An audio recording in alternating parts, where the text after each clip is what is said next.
Yes, very clear. Okay. So today we will be discussing about the business risk, what business risk the manufacturing companies they encounter, and how this business risk needs to be identified and managed. So uh, when we are talking about managing operations or managing a company, we try to identify what kind of risk is there. So we need to understand the definition and the principles of risk, then how the risk is managed, how the framework is done, how do you govern a risk, what are the steps to be taken to minimize the risk. There are so many techniques available which can be used, and they are very, very specific to the industry or specific to the risk. Then we'll discuss something about real examples which we may be seeing. And in manufacturing, people who are in the manufacturing background or even in the not non-manufacturing background, they will be able to understand and appreciate how the real world examples are uh, can be given. And as long as businesses are there, risks will be there. And the important point is how to identify that the risk is known to us and we are able to manage the risk. So this is the broadly in about an hour and a half time we'll try to identify, and if any questions are there you can ask in between.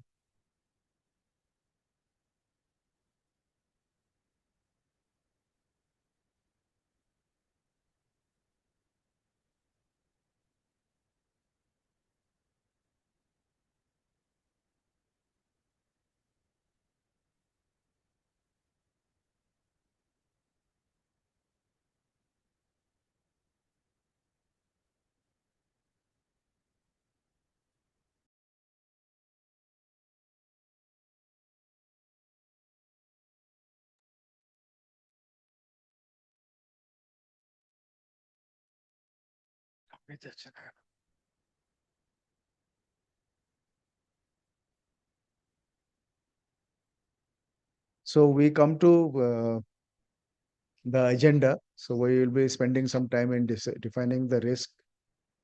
Then we'll identify the principles of effective risk management, the risk management framework, risk management process. Then we'll talk about something about the specialized techniques and the discussion, and then we have a wrap up. So when we talk about defining risk in business, so risk is the effect of uncertainty on objectives. So every business has got some objectives. So if there is an event or there is a uh, event which is likely to affect the outcome what we are expecting out of a business, that event or that activity is identified as a risk. So when we talk about objective of a business, I think most of us are knowing that the objective of a business is to earn profit, to satisfy the customer by giving the products on time, by giving the products which are as per the quality at a cost what they have entrusted through a purchase order. So these are basically identified as the outcome of a business.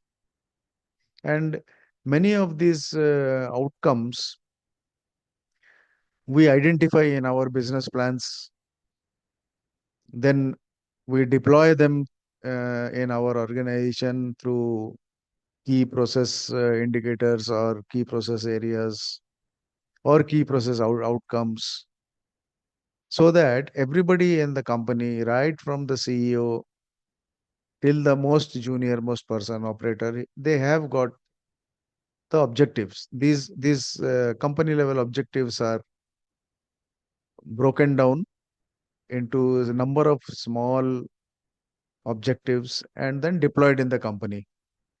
So whoever has got a objective, he is handling a particular risk, that whether he is able to meet that objective or he will have certain issues in meeting his own objective.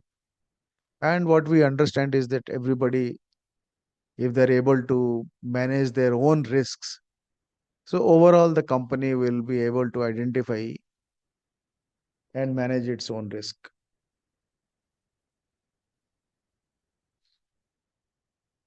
So this is one,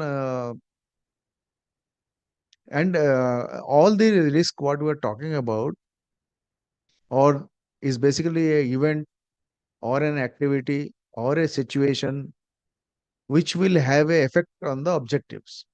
So here, if you see, whenever we talk about the work risk, in our mind something negative comes. Whereas when we talk about risk, it can be negative, it can be positive, and it can be between the two, so that there is a deviation. So let us say a negative effect. So negative effect is all these 4 points: a loss of revenue, operational disruption, any safety incidents, or a non-compliance or a regulatory penalty for non-complying to a statutory and regulatory. These are the negative effects of a risk.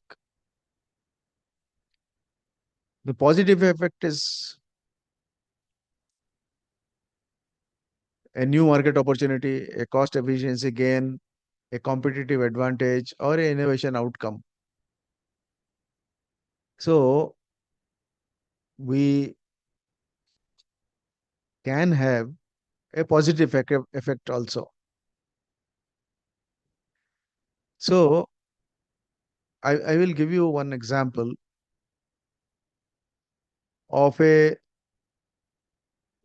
loss of revenue or a operational disruption, and one example of a positive effect. So you are all aware that there is a war going on, and because of that war, there is a disruption in the LPG supplies. Now, how many companies would have a system to identify that this problem is likely to come? And because of disruption in getting LPG, so many companies, they have a operational issue now. For example, all automotive companies who are using LPG or for drying the paint on their automobile or curing a particular subsurface preparation, they are all affected now. So this is a negative effect. Then positive effect of the same activity. Since LPG you are not getting, there is a big demand for infrared or induction stove in the market. So the companies who are preparing or making induction motors or induction stoves, they all of a sudden all their stocks have vanished and they are in a big demand. Now they are running three shifts, they are doing overtime, they are doing so many things to meet the market demand. So this is an example of how a same effect or same risk can have a positive effect, can have a negative effect. Then there is something called a deviation. So there is a technology disruption. For example, we are talking about uh, increased use of artificial intelligence. That is one area. The way we communicate to each other, the prices of so many, let us say, semiconductors. So many changes are there which are creating a deviation in the objectives.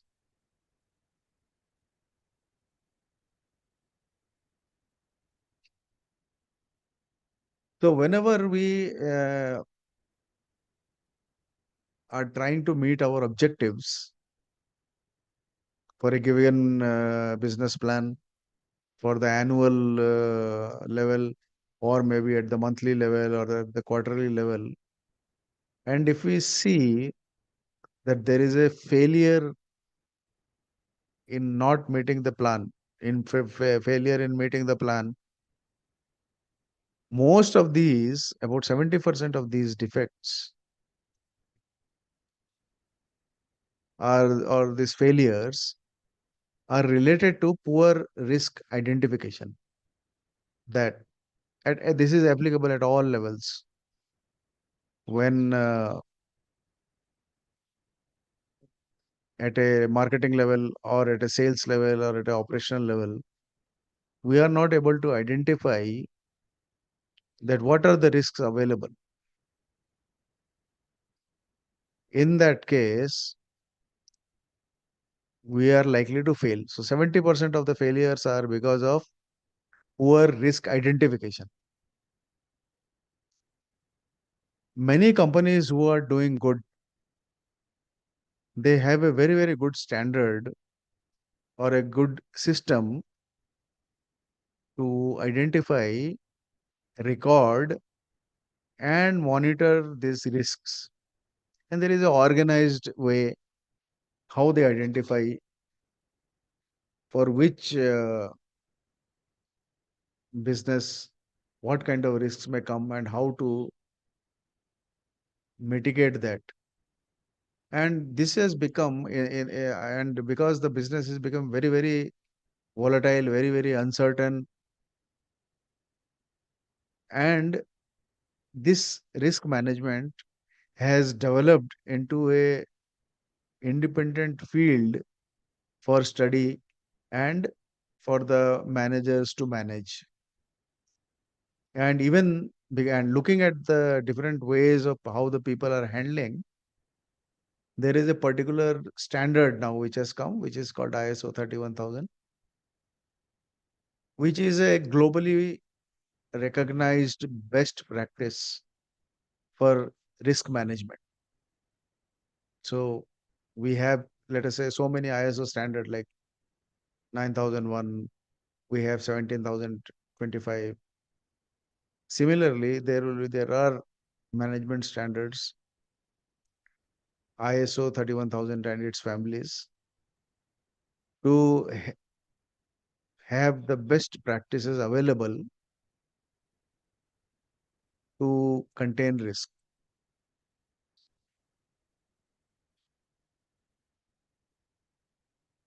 So these are the risk classifications. So everybody cannot address or everybody cannot handle every type of risk. So we divide the risk into so many parts. So what are those parts? That is strategic, operational, financial, compliance related, people and HR related, and technology related. So, for example, let us talk about strategic. So, market shifts, merger and acquisition, brand reputation, digital disruption. These are some of the risks which are available at the strategic level. So, when we talk about, let us take some examples. So, when we say market shift, so there are so many examples of market shift.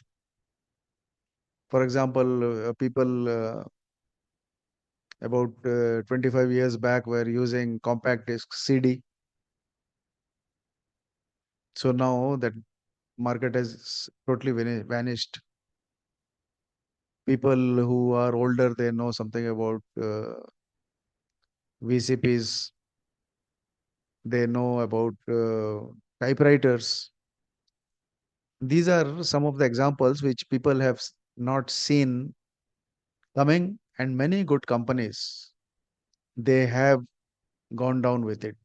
For example, photographic films. Now, there is example how Kodak was wiped out because they failed to recognize that market is shifting. The next one is operational issues. Supply chain failure. We just now discussed about the LPG or the raw material which has come. Process breakdowns, we are familiar. Equipment downtime, quality defects. Now, these individual points are production processes. They are disrupting the production process. So, for a production to continue without any problem, there has to be a raw material available. There has to be means of processing the raw material into an output. And anything in between which disrupts or likely to disrupt it will be considered as a risk. Similarly, for financial, currency exposure, credit risk, liquidity shortfall, cost overruns. See, many of these financial, many times the product may be good, the manufacturing people may be making a good, but there are so many financial risks available.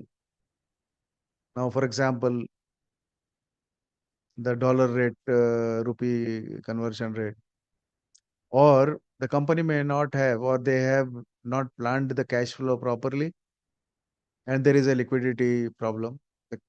While the money is available, but it is not able to be liquidated, and we cannot use it.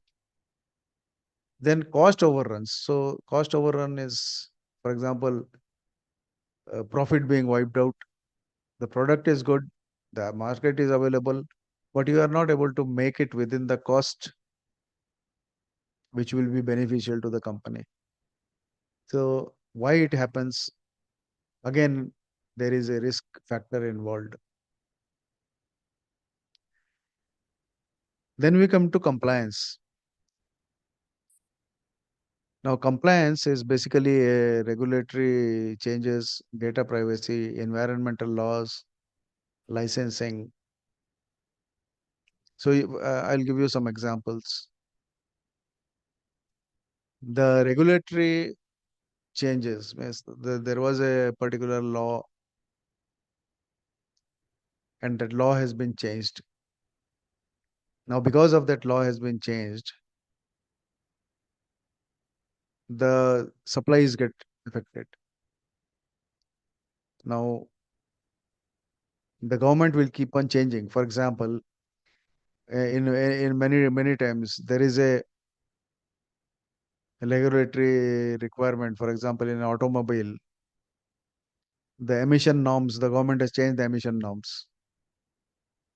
If the government has changed the emission norms, the vehicle, if it is not able to meet the new emission norms, you cannot sell it.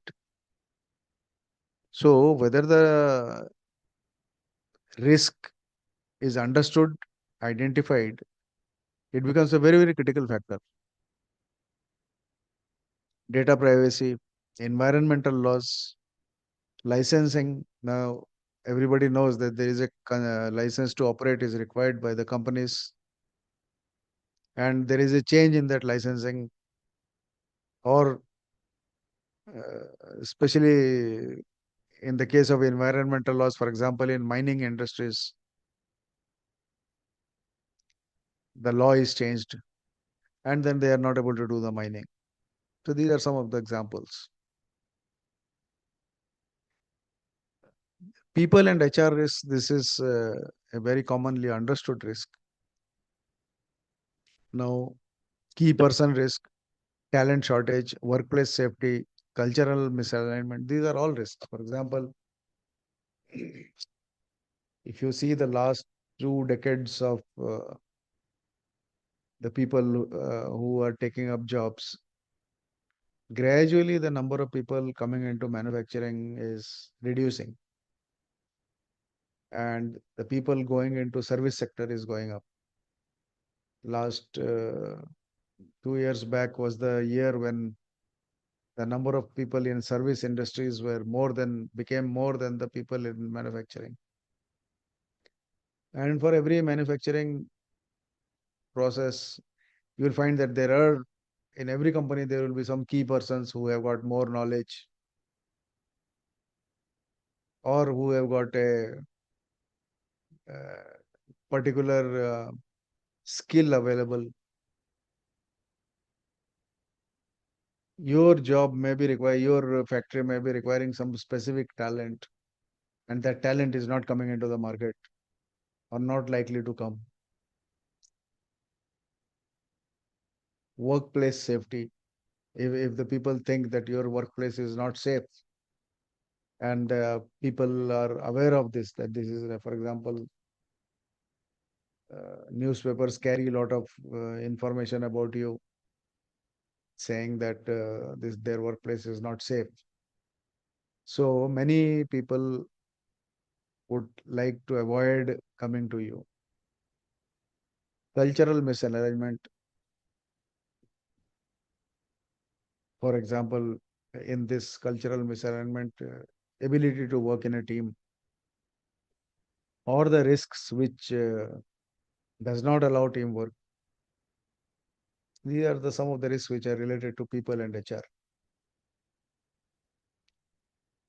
Then there are certain technology risks like cybersecurity, system failure, data loss, vendor lock-in. So some of the examples are like this. For example, cybersecurity, we are aware you have everything good, the business is good, but somebody has hacked into your system and they are creating a issue. A system failure means, let us say your servers, there is an attack on that. You are not able to identify. Data loss. There are so many datas required statutorily to be kept for 15 years or something like that. We are not able to keep, or because of some reason, let us say because of flooding in the basement, all your files got damp and they got destroyed.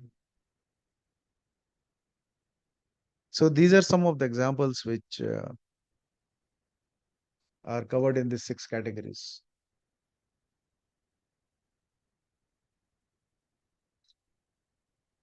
So what are the principles that we should employ to manage risks? So we'll talk about risk management principles. So one important principle is that there is a integrated risk. Integrated means there has to be a person who is able to identify which risk is there in which organizational activity. So he will be able to identify, maybe create a team to identify which risks are there, structure them, then Customized. See, we discussed earlier in this discussion that a shortage of LPG is a risk to one company, a negative risk to one company, and a positive risk to another company. So each risk need to be tailored to the context and objectives. Then inclusivity, then anticipate, dynamic. The nature of risks keep on changing. So it has to be dynamic, best information on the current data, expert judgment.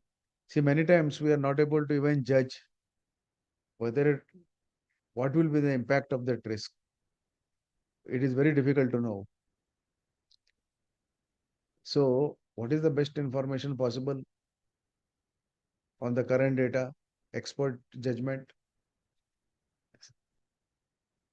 Many risks we are able to identify when it is already too late. Then, human and cultural people and culture shape risk outcomes. How the outcome of the risk will be handled. A lot of it depends on the people, whether they are trained in handling. So these are the 8 principles of risk management and continual improvement. Continual improvement is a standard. So once a risk has come, what needs to be, what we need to learn. For example, you may be knowing about 4 or 5 years back, there were big floods in Thailand. And because of those floods, many of the automobile companies, they were flooded. So that happens once. Last year also the same thing happened, but they were all prepared. Whatever action was required to be done in 2 to 3 years' time, they learned from it and then they implemented it.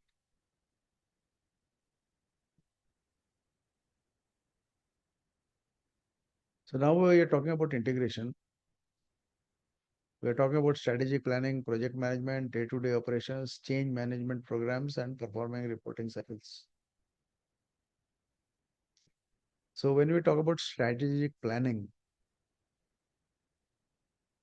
somebody in the company has to plan. There has to be a identified person who does a strategic planning, at least for identification at the company level. And these risks need to be identified. So many of you are familiar with something called a SWOT analysis: strength, weakness, opportunities, and threats. So basically, these identifies all the risks. So the strategic planning needs to be done. Then project management means a organized effort to handle a risk. Now, many of the companies are very casual in addressing a risk. So there is no project. So we'll see when it comes kind of attitude. So when you talk about project management, you need to identify a risk and what are it has to be handled like a project. Then day-to-day operations. Day-to-day operations, every day we are handling risks. Change management programs. So to mitigate a risk, the change management has to identify that what are the risks of something not correct happening or something correct happening. And important point is reporting. So normally if some risk has happened and it has resulted into a loss, whether the information goes up or there is a mechanism to record and report a loss, these are called performance reporting cycles or exception reporting. You can use both names.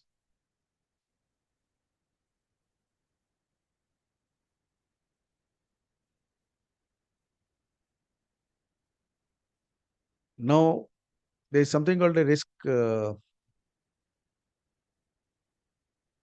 perception. So, and again, it is very, very individualistic. Individuals underestimate familiar risks and overestimate novel ones. So, what is the amount of risk? Whether we are underestimating it or overestimating it. So, both are risky. That is why most of the people they have a cross-functional team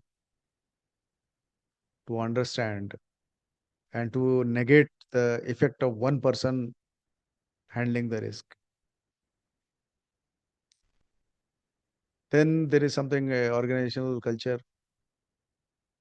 A blame-free culture encourages early responding. See, many companies, if one of the organizational cultures, what we are discussing here is basically a Japanese company who make everything more visual. For example, if a tank is to be cleaned on a particular date, so they will write it on the tank. For example, this tank was cleaned on 1st April. And the next due date of cleaning is, let us say, 10th April. If it is written on the tank, they encourage the people to report it. They encourage the people to report it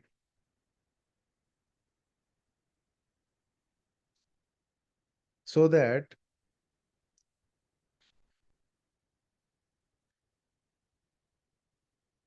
we people are able to identify the action immediately. Or if it is not written there, it is very difficult for people to know.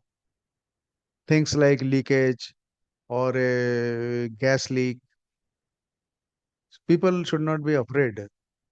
So this depends a lot on the culture of how a risk is to be handled.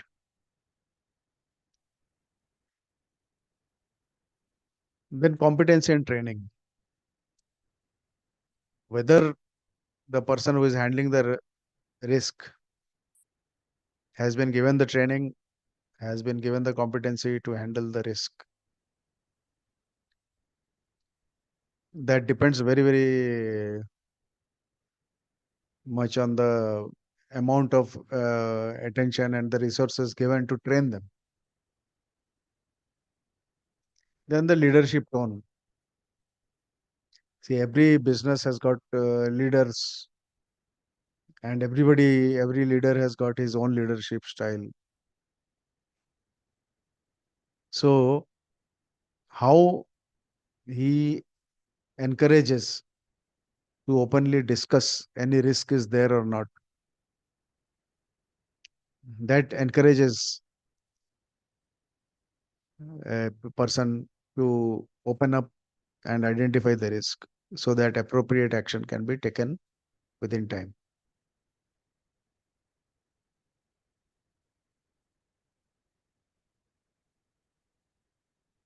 So now we are talking about risk management framework. So we are talking about leadership and commitment. We are talking about design the framework, implement the framework, evaluate the framework. Every risk needs to be identified. There has to be a board level sponsorship. Normally, there is a risk manager identified at the board level, at the director level, so that he is able to allocate the resources. He is able to develop a risk policy, how a risk needs to be handled. Written guidelines are required. Everybody needs to know about that. Then define the scope, context, criteria, and governance structure.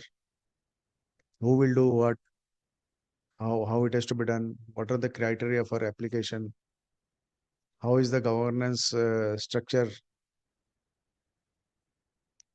and then comes the implementation part. So that the implementation means how it has to be implemented, who will do what, who is the owner of a particular risk.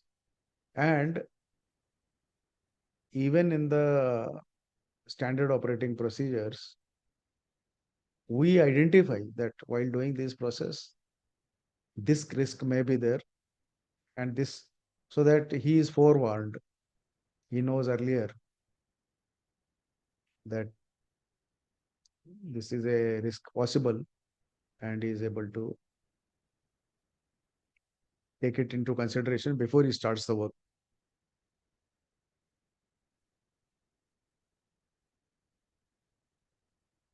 So this is called accountability assigning, and very, very critical. And if a risk does not have a owner, it is unlikely to be handled, because everybody will think somebody else will do it, and finally nobody does it.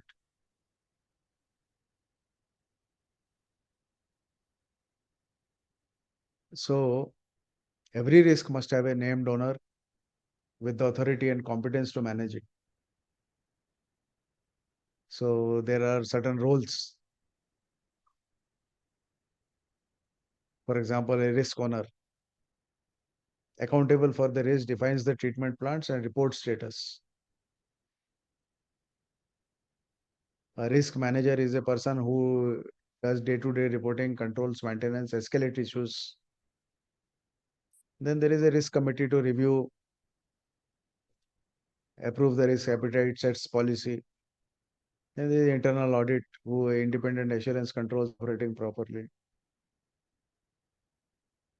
The internal audit team is very, very critical, because they keep on checking what are the actions which are taken, and when required, will those actions work. So there is an internal audit team, and there is a board or executive team which identifies the risk appetite, receives periodic risk dashboards. So many companies, they set up a dashboard which is seen by everybody when they are working in the company. So these needs to be defined. So this is one of the key steps in identifying and assigning the responsibilities.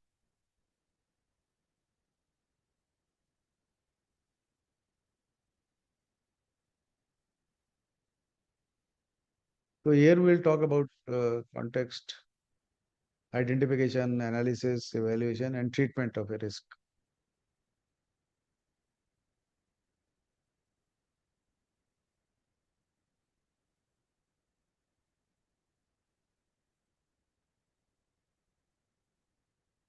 So this is the framework: establish context, risk identification, risk analysis, risk evaluation, risk treatment. So once you define the environment in which the risk will be assessed, and internal and external. So from where does the risk come? So there are certain things which come from outside the company, risks which are coming from outside the company. So which are those risks? So those are called external context. For example, legal and regulatory requirements. So the government at the center, the government at the state, the local panchayat, everybody is having some requirements which need to be complied to. So this needs to be addressed. It needs to be known and addressed. The second stakeholder is the competitor. So there is a competitive landscape. So whatever products we are supplying in a manufacturing company, somebody else is also making it. If the number of competitors is more, the number of risk is higher, because everybody is trying to get to the same market. They may be having same products. So that is where a competitive risk comes. Then comes the economic and market conditions. So economic and market conditions are some examples can be, for example, the market is not, uh, people are not earning money, or there is a high inflation. So people need to cut down their costs. They need to manage within their monthly salary. So if there is a pressure, which costs will be cut first? So that risk is there on the market. So for example, if there is a delay in the salary, so the first things get hit are similar to, for example, going to a movie with the family. Maybe that may got cut, that may get cut. So for a theater or for a movie hall, losing that business is a risk. So how to mitigate that? Then there are certain called shareholder stakeholders expectation, social and environmental factors, and many of these examples are available now. There's so many things happening in the world. All types of examples are available. Then you come to internal context. So organization strategy and objectives, cultural and governance structure, capabilities and resources, existing contractual obligations, information flow and pores. These are generated within the company. So within the company is the risk. For example, we discussed about culture and governance. We discussed about capabilities. Now, for example, I am preparing a product, and that product has got a defect in that. Now, that defect is a risk if that product is sold in the market with that defect.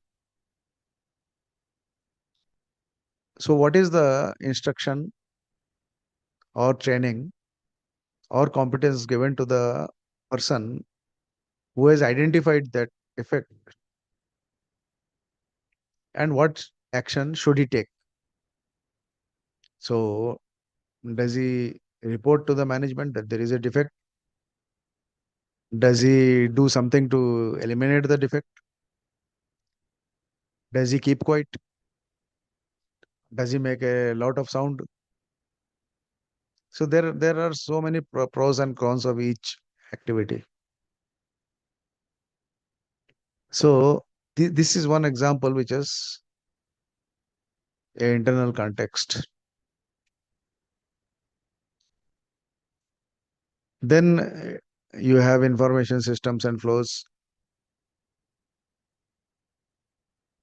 So these are the internal and external contexts. Then we come to risk criteria.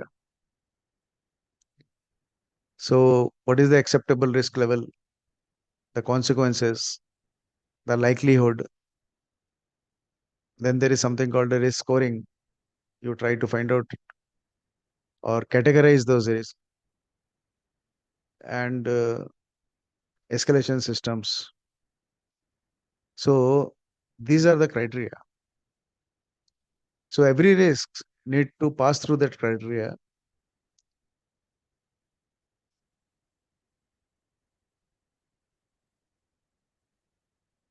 The risk identification, we are talking about to find, recognize, and describe risk. So what are the common methods of identifying? So brainstorming, checklist, SWOT analysis. process mapping, incidents and near miss records, expert interviews.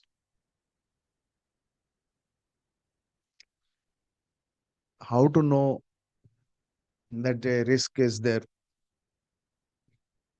How to identify? So normally, if you ask the person who is doing a particular tasks, or you can have a discussion with them saying that what are the chances or what are the factors which will result into your job not being done, or your quality not being okay, or your costs being high. So this can come through a brainstorming workshop. Then you have checklist, SWOT analysis we have discussed. Process mapping is a critical activity to know whether the processes are happening as per the sequence. Incident and near miss records are mostly related to safety operations, safety, where unsafe conditions, unsafe acts could be there, and to record them, identify. We can have also a expert coming to the plant, then identifying, helping you to identify what are the risks possible to come, what risks are likely to come. So you take expert opinion.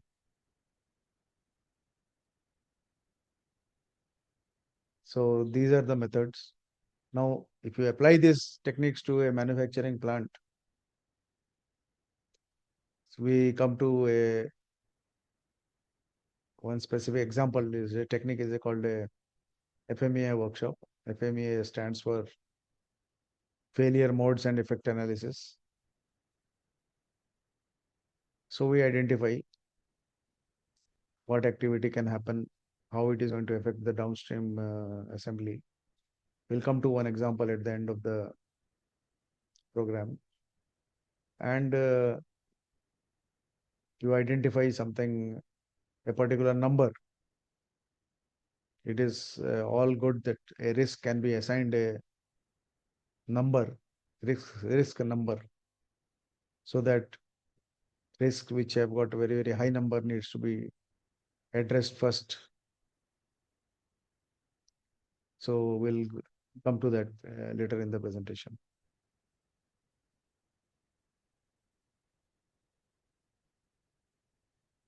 This is a very critical table which tells you what is the likelihood of that risk and what is the consequence of that. So if you see the likelihood axis, there are 5 categories in that: rare, unlikely, possible, likely, and almost certain. So a rare, for example, let us say earthquake in Bangalore. It may be rare, but heavy rain in Bangalore, likely. So similarly, there can be so many other things which can be graded into these 5 categories. So any risk, we need to know the likelihood of how it can happen, when it can happen, whether it will happen.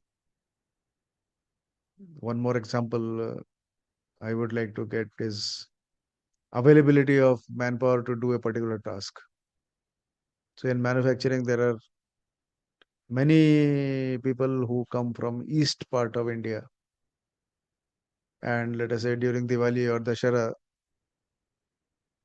they would all likely to go back to their homes for a month.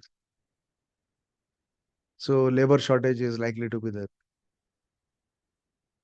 So this is an example of the likelihood being affected by the time or the period of discussion. So let us say all over the year not likely to happen, but in October it is likely to happen. So that is one example of likelihood. The next one is the consequence. So if that risk happens, what is the result? What happens? What is the impact? So impact is insignificant. It is nothing much happens. Then minor, then major, catastrophic. So the impact of the risks, the higher the impact, the more severe the impact, the more dangerous the risk becomes. So if you see the green, saffron, and the red zones, these are all standard determined by ISO. So it says the green zones, you need to have a mild control in place. But the risks which are on the red zone, see if you take the top rightmost column, almost certain and catastrophic, then it needs to be on the top of the list. So wherever you are seeing top almost certain,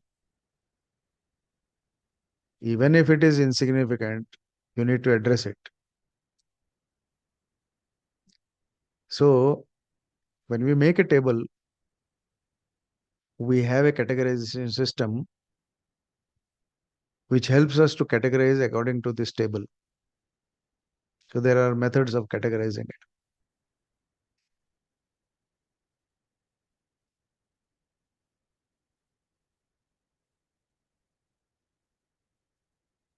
So what do we do when we identify a risk? How do we evaluate it?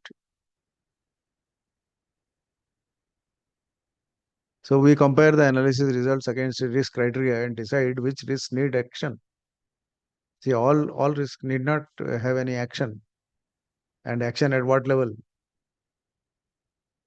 So, for example, accept.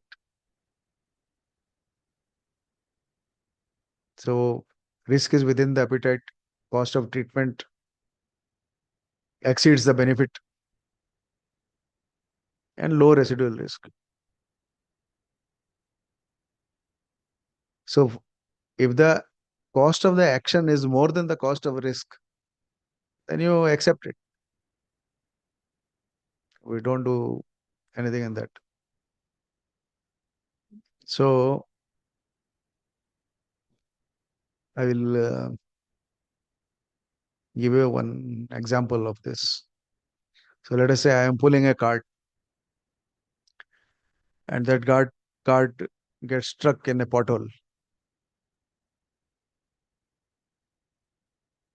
So, the cart has stopped moving.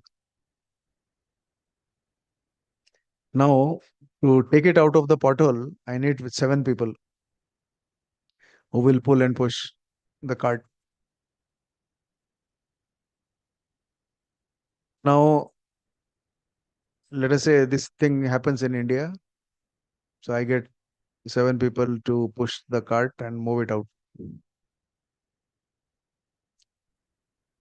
But if the same thing happens in, let us say, in Siberia, so getting 7 people is not possible. It's very, very expensive to get 7 people and then move.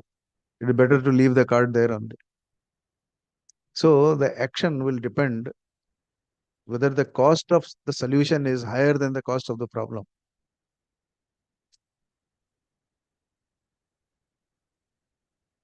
Then the next one is monitor. So these require tracking. Somebody has to keep on saying it should not come as a surprise. So moderate risk requires tracking, awaiting business decisions, and control the effectiveness under review. So we keep on monitoring, and the moment we see it happening, we take action on that. Then there is something called a treat. Excess exceeds risk appetite, regulatory or safety breach possible. Immediate treatment plan is required. So the risk is high. So many times the government risks come under this, where there is a regulatory or safety breach possible. For example, there is a oil spillage in the company, and while cleaning, the entire oil will go into the stormwater drain. And when it goes into the stormwater drain, somebody from pollution control board will come and catch us. So what is the action? It has to be treated, and it has to be done immediately. So that is treat. Then you transfer the risk. Another example is to transfer the risk. For example, insurance. So insurance is one of the biggest examples of transfer. So what we do, for example, we take a insurance on the freight, or insurance against something being stolen,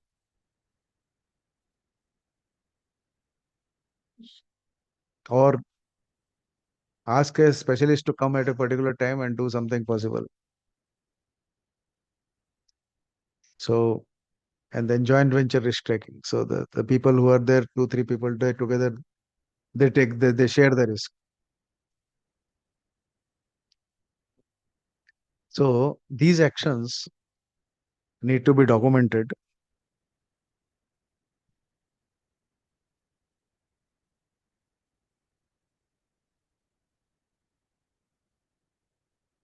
So avoid, reduce, transfer, accept, exploit. Avoid is to eliminate the activity causing the risk. Reduce, implement controls to lower the likelihood of the consequence. Share the risk by, so there is a liability clause. Accept the risk when it is a minor risk. This is the summary of what we discussed. And take advantage of a positive risk. I gave you the example of a induction stove just now, which tells us that the market, there is a huge demand which has gathered. So everybody in the company must work overtime to ensure that we are able to exploit the situation. So these are some of the examples.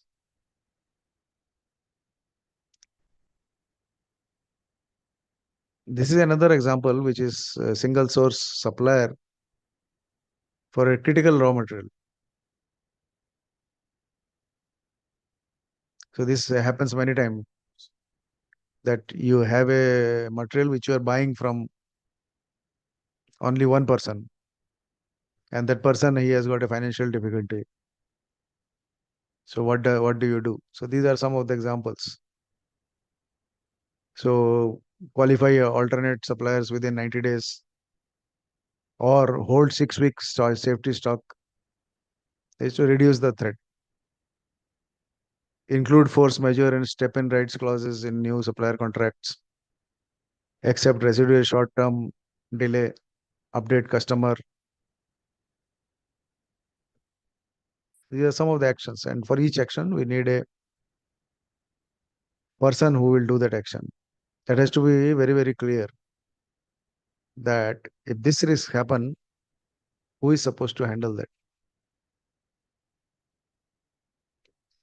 This is one more example, which is very, very applicable in IT companies. Ransomware attacks, encryption, production scheduling, and operations halted. That is, somebody has hacked into your system, or your ERP system is down, or the internet is down. Internet being down has become a risk in last 1 decade, and people are now struggling to address it because most of the companies are now dependent on the internet for everything. So this is very, very critical. Cybersecurity has grown in last few years only to eliminate this risk. And people take nowadays you are getting cyber insurance also. And many of these companies are also telling us business continuity plans. Many of the manufacturing companies, the number of manufacturing companies who are supplying to OEM companies is very, very high. So between OEM, Tier 1, Tier 2, Tier 3 companies, the number becomes 5 times, 6 times of the previous tier. So business continue becomes very, very critical.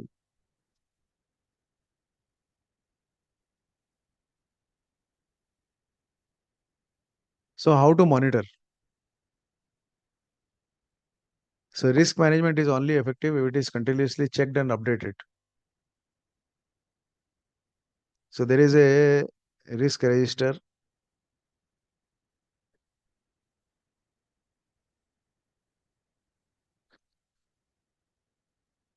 So this records live record of all identified risks,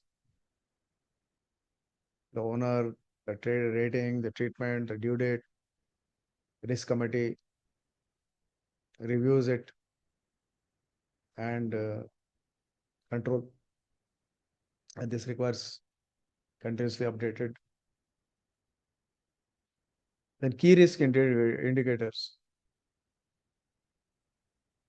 So what are the indicators? Can we have an alert?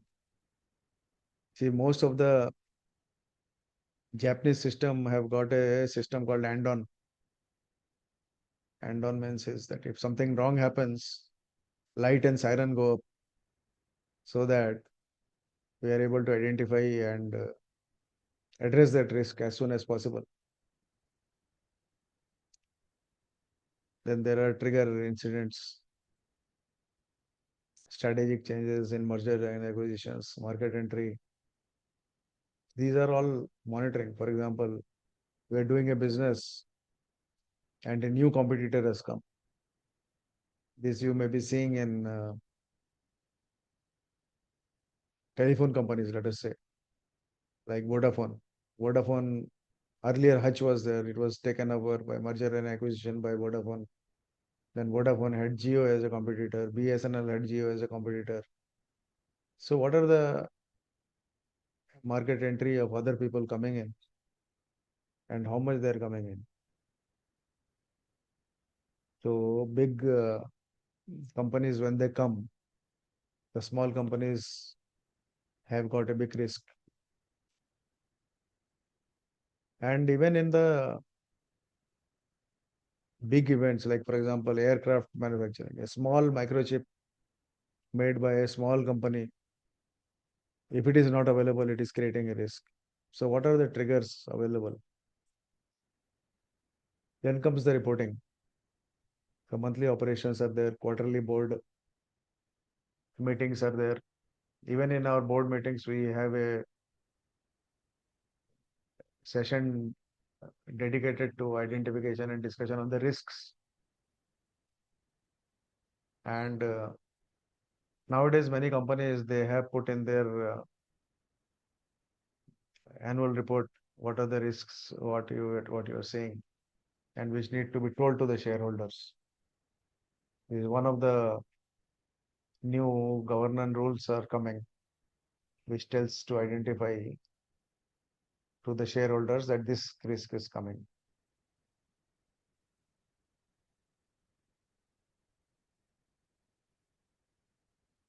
So this is one example which is applicable to automotive manufacturing. So it tells you how the risks are tried. This is one dashboard which is given. So critical, high, medium, low, worsening, stable, improving. So this trend indicator is there on the boards.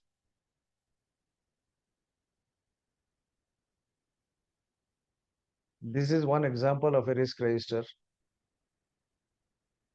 So which tells us this is the category. L is for likelihood, I is for impact. So what is the likelihood of happening and what is the impact? So likely of is very frequently likely to happen is 4. Effect is catastrophic, that is 5. So score you get is 20. Critical, who is the owner, how is going to review, and what action needs to be done. So this is one of the methods by which at a enterprise level it is done. So there is a production line shutdown, safety recall, raw material. So these at a CEO level, COO level. These are the things which are likely to happen. And this will change, the mechanism will change when you go to middle management and junior level. Exchange rate volatility, workforce skill gap, tariff and trade barriers, energy cost escalation. So these are some of the examples. So there are so many methods or specialized techniques which are normally used. So these are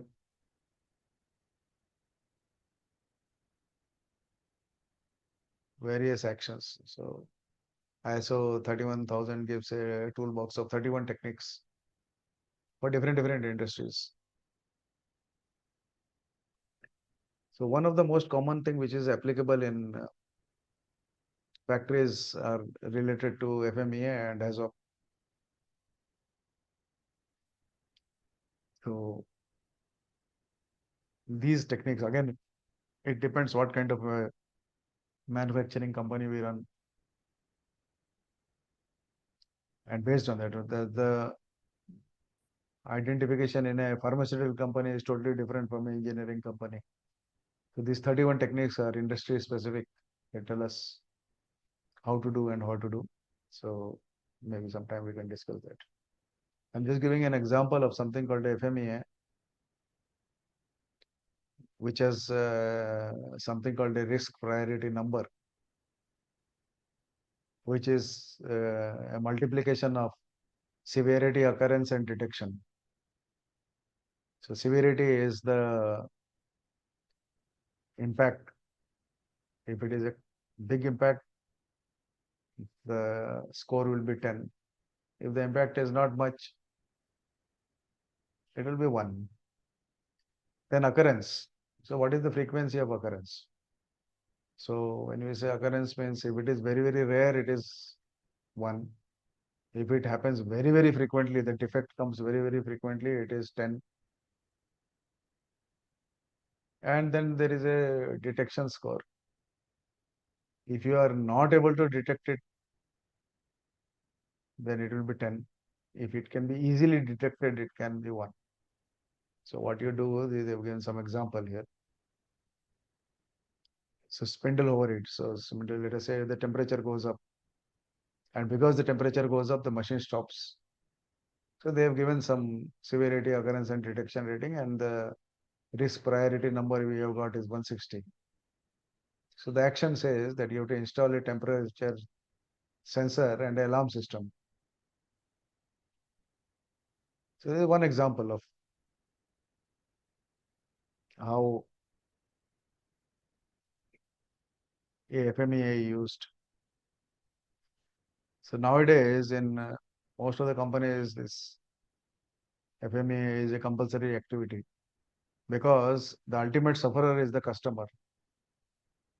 So the objective of FMEA is to prevent the suffering to a customer, whether it is an internal customer or external customer. HAZOP is a hazardous operating system. So you examine how it is what kind of a hazard it will result into.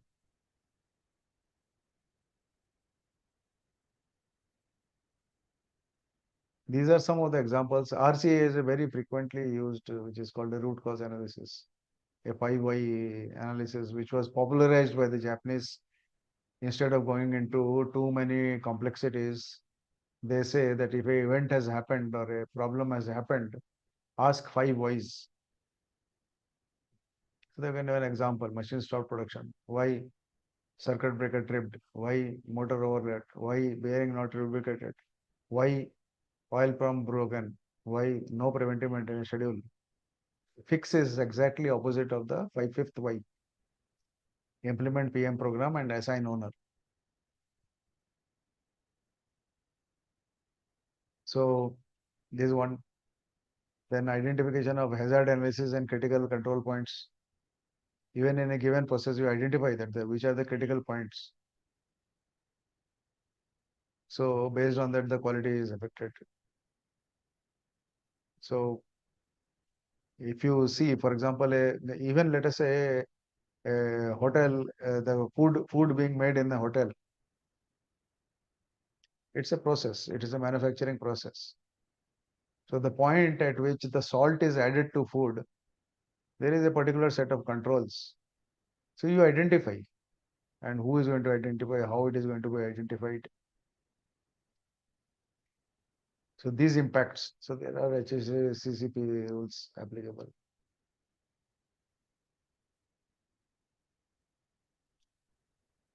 So the importance of managing a risk is the culture is the foundation. Without it, the frame and tools are ineffective. So there is a leadership tone, psychological safety, continuous learning, risk category, incentive. So if there have to be people who identify the risk, discuss publicly and address the risk. Employees report near misses without the fear of bearing the blame.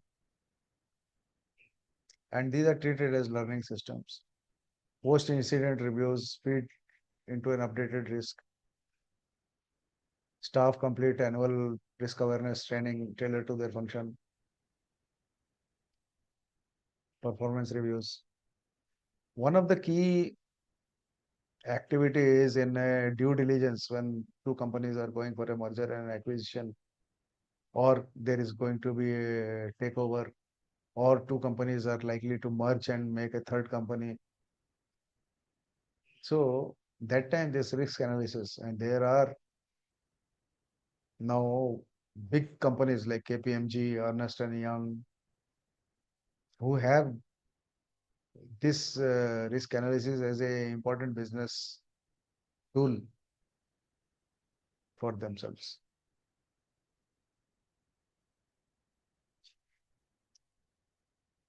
So we discussed about uncertainty in a very, very brief time. What is the effect, how it is to be governed, how to write technique, guiding principles, process to identify, treat, and monitor. So these are the points which we went through in brief. So with that, I think we will be concluding. And if you have any questions, this requires a lot of time and effort to implement in a particular company. And for us as a student to understand and appreciate how the risk management helps in business. So if you have any questions, you may please ask. Thank you. Thank you, sir.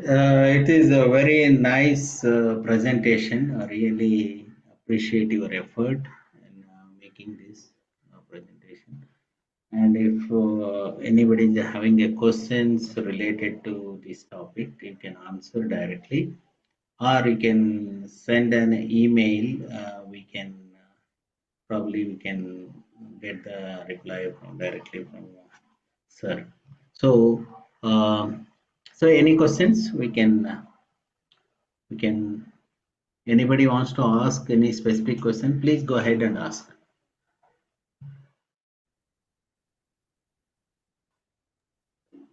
Hello, am I audible? Yeah, yeah. Please Yeah. go ahead. Yeah. It was a very good session and nice presentation. Thanks for all the efforts, and it is very informative also. Though some of these are known, but yeah, it is a good understanding. And question, there is no question at this stage, but yeah, it's after going through this session, it is worth to implement, to go about it and implement. And whenever there is any question, I'll be reaching out to Abhijit sir for getting further clearance and the doubt clearance and his help to implement the same. Thank you for the all the efforts, and it is very good information, indeed very good information. And thank you IPQC for arranging this session. Thank you so much. Thank you. So any other questions, anything, you can write to us info@ipqc.in. We will connect to visit sir. And in the in process, anything you want to share about the thing, you can write to us. And sir, anything finally you want to say, concluding conclusion? Uh, are No, you I think if people, if anybody is interested, they can get in touch with info@ipqc.com. And today we are able to compress a lot of knowledge in a few slides. So some areas may be left out. So if somebody is yeah. interested, they can discuss and we can reply to them. Yeah, this is very complex thing. I have seen many times in many organizations, Tata Motors, Caterpillar. I was part of one 16949 implementation in the Caterpillar engine plant. I know how difficult operation level, how you manage the thing in assembly activities. Thousands of activities, you assess the risk, the failures, and you use the FMEA for every activity. It is so complex in the manufacturing. Really complex in the aerospace industry, engineering industry, automotive industry, electric vehicles. It is a mandatory. It is a must. So it is a fantastic, topic selected and is nicely covered. We really appreciate your time and effort. Thank you, sir. Thank you so much from our side. Thank you. Can we conclude the meeting? Can we close the meeting? Yeah. Okay. Okay. Okay, sir. Thank you. Thank you. Thank you. Thank you.